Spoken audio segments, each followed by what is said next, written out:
Fillimisht, shkurtimisht të zonja Hajdori që pyeti se a është mirë me bloku mocionin, a me I kalu ligjit, menoj që është mirë me punu me ndërshmëri, me përgjithësi, me etik, e jo me bo skandale me rezerva shtetnore e të vazhdueshme me energji elektrike. Nuk e di pse pyet dham ka shumë kjo farë teme, kjo farë çështje, por realiteti është se qytetarët e Republikës të Kosovës se cilin muj e paguajnë energjinë elektrike ma shtrejt se sa mujt e vitet paraproke. Pra, kjo është keq, kjo është turp, edhe kjo është mungesë e përgjithësisë, mungesë e etikës edhe mungesë e korrekcisë. Të nderuar kolegë deputet, të dashur qytetarë të Kosovës që po na ndeshni, kohët e fundit është bërë si trend që ne si kuvend, si deputet të mblidhemi më shumë për të ofruar spektakël dhe për të tentuar të fitojmë poena politik, se sa për të qenë zëri I qytetarëve, për të folur për sfidat, për problemet me të cilat një qytetar I Kosovës ballafaqohet ditë për ditë, rrjedhimisht edhe për të munduar të ofrojmë zgjidhje dhe ndihmë të sinqertë.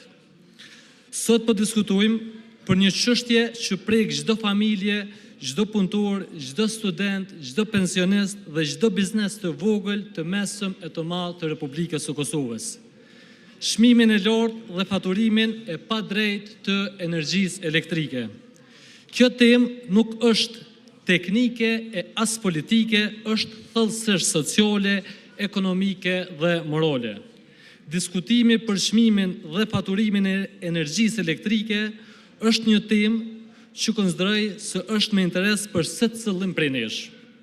Për secilin qytetar normal të këtij vendi dhe ndoshta I pengon vetëm atyre që kanë përfituar miliona nga blerja e importit dhe transporti I energjisë elektrike.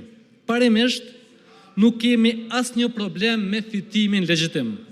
Do të ishim krenar nëse këto miliona do të fitoheshin përmes prodhimit vendor, eksportit ose konkurrencës së ndershme në tregun ndërkombëtar. Por realiteti është tjetër. Milionat po fitohen duke dëmtuar drejt për drejt xhepin e qytetarëve të ndershëm të Republikës së Kosovës. Që nga viti 2020 të këndej, çmimi I energjisë elektrike ka pasur rritje të njëpasnjëshme. Fillimisht mund ta lidhëm me krizën globale të shkaktuar nga agresioni rus në Ukrainë.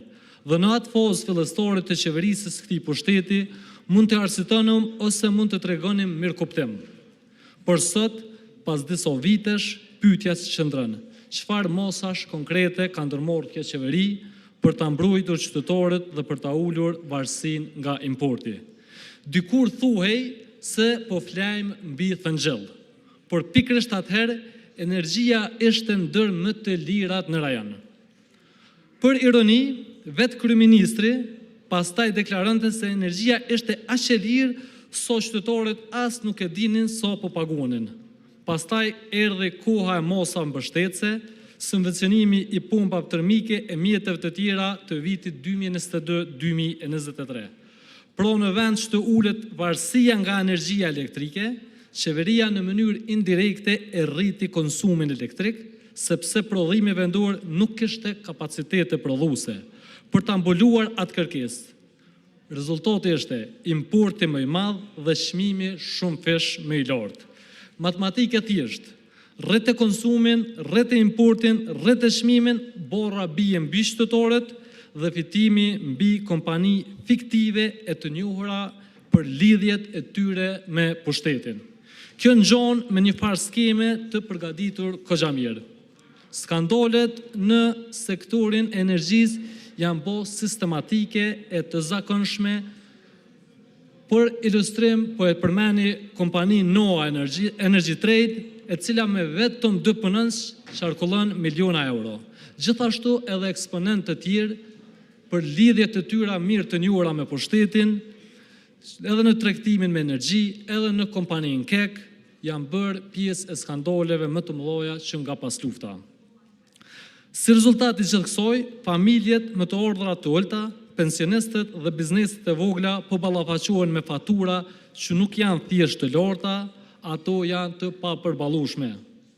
Bizneset e mëdha po largohen nga Kosova drejt vendeve të rajonit, ndërsa për investime të huaja e të drejtë për drejta as nuk bëhet fjalë.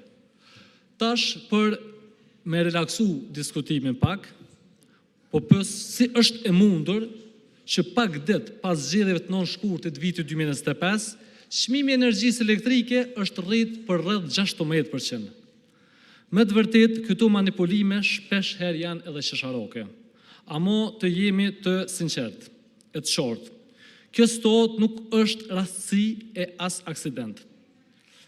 As fatkeqësi natyrore, është pasojë e drejt për drejt e politikave të gabuara, keq menaxhimit kronik të sektorit të energjisë dhe mungesës së investimeve serioze në kapacitetet prodhuese vendore dhe rrjedhimisht varësisë skandaloze nga importi i shtrejt dhe favorizimi i interesave biznesore dhe korruptive në kurrez të interesit publik në kurrez të popullit. Prandaj, si kryetar i grupit parlamentar të Partisë Demokratike të Kosovës, si përfaqësues i popullit, i bëj thirrje qeverisë së Kosovës dhe zyrës së rregullatorit për energji të ndërmarrën mosa të menjëhershme dhe efektive për uljen reale të tarifave të energjisë elektrike për konsumatorët shtëpiak, bizneset e vogla dhe të mesme. Të kryhet një auditim i pavarur i matësve të energjisë, me kompenzim të plot për të gjithë qytetarët e dëmtuar nga matjet e pasakta paraproke dhe jo transparente. Të sigurohet transparencë totale në procesin e faturimit, importit dhe tenderëve për blerjen e energjisë, duke publikuar të gjitha kontratat dhe çmimet. Të krijohen mekanizma efektiv për mbrojtjen e konsumatorëve dhe shqyrtimin e shpejtë e të drejtë të ankesave ndaj KEC-it dhe KESKO-s. Të hartohen plane konkrete dhe investime reale në prodhimin vendor të energjisë, duke përfshirë burimet e ripërtritshme në mënyrë që Kosova të dalë sa më shpejt nga varësia dhe nga importi. E vërteta, kështu do të shmangum kthimin tek reduktimet të rrymës si në vitet e pas luftës.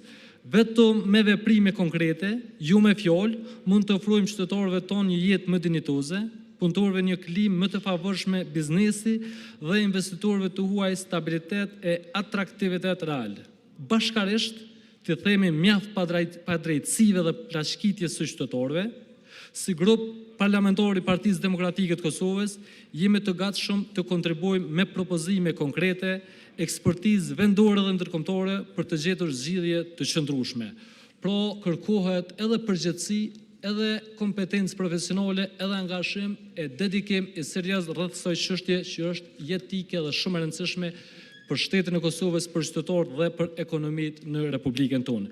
Tash e kuptoj gjuhën e pushtetit që në vazhdimsi për këtë temë sa herë është diskutuar e janë dekonspiru rrjedha, strategjia dhe mënyra e skandaleve të tyre që akuzojnë duke thonë se është privatizuar KEC-i për 26 milion euro. Po du mi dhonë përgjigjet edhe këtu. E para, ju e keni pushtetin që 6 vjetë.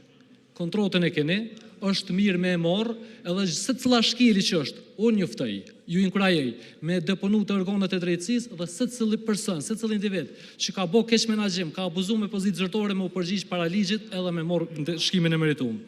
Po du me thonë që na e kujtojmë shumë mirë se si ka qenë rrjeti energjisë elektrike në vitin 2005, 2008, 2010 dhe si është si rezultat e privatizimit KEC-it. Pra, gjitha shtyllat elektrike dhe gjithë rrjeti është i ri. Gjithashtu, ka pas më investu 300-400 milion euro.